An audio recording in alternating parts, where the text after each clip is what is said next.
So what is your answer to that, that why we are limiting the coin sales so Now, drastically? I see. How they think that, you know, so your question somebody is, wants to sell more right. coins. So your question is, some of us mine coins and they go to the internal exchange, Yeah. and some of us sell coins and buy coins. Yeah. So as OneCoin, as I say, is 1 year old, first of all, it's not like Bitcoin, it is not a liquid market yet. So it means that there might be a day where we have a huge demand for coin sales or a huge demand for coin buying. And this is why we as a company always say buying and selling the coin should never be a reason why you join. The coin actually needs to be used. So we need to have some time, and I say always it's 3 to 5 years until we really manage to have a usability and a liquid market where you can do unlimited sales and buying actually on the market.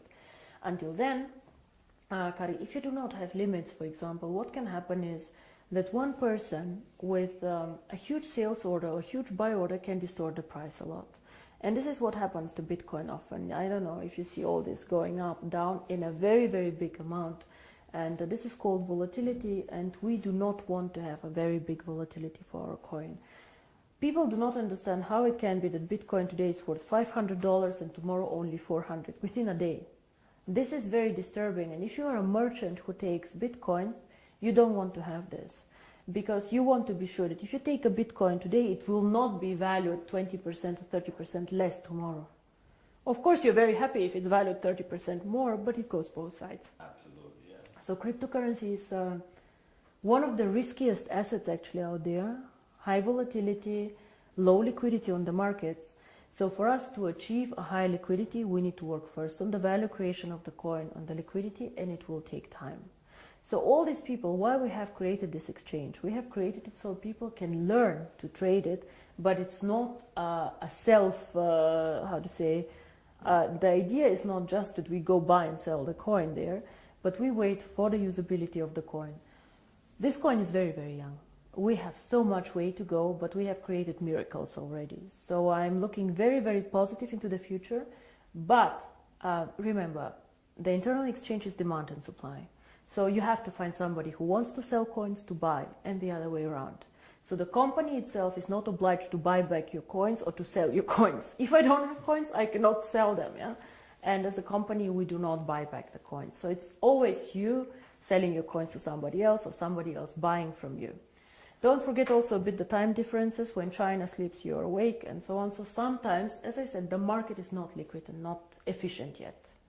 And then the other question is, which relate to that, is that how is the value created? Now, there are two questions I think inside here. First is what is the value of cryptocurrency, and the second is how do we determine today if one coin is valued €1, €2, or €5? Yes. So we have a concept which is called mining difficulty. And there are calculators out there on the internet for Bitcoin. Everybody can Google them. You just Google Bitcoin mining difficulty calculator and you see how this is calculated. It's a very, very simple thing. You calculate, one is electricity costs for the mining, and the second is computer power.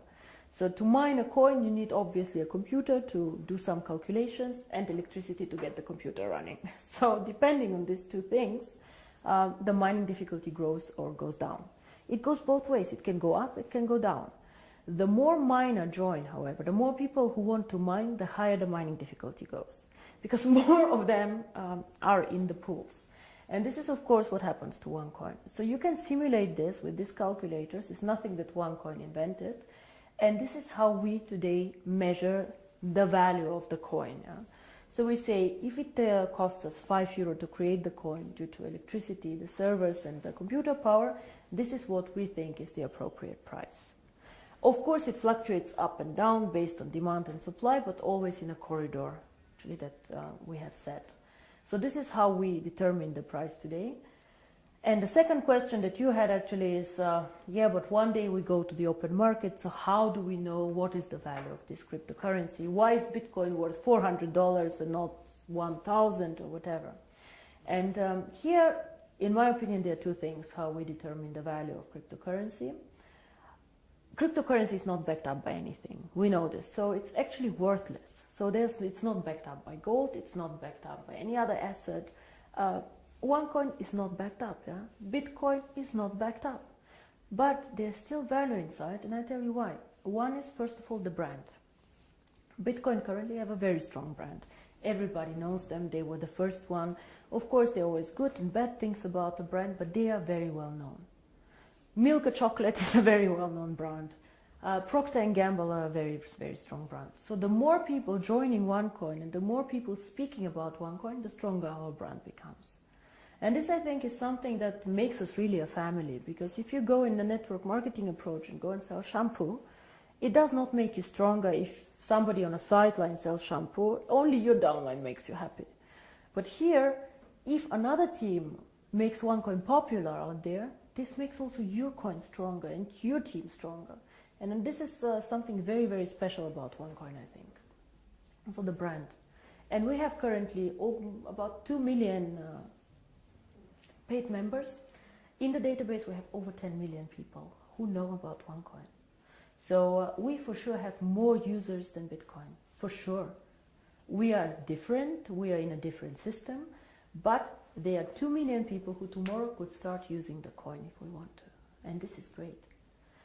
So this is one part of the value, but most people use Bitcoin currently as value storage, like gold. I put it in the safe and I keep it there, which is okay, but a bit of a dangerous concept.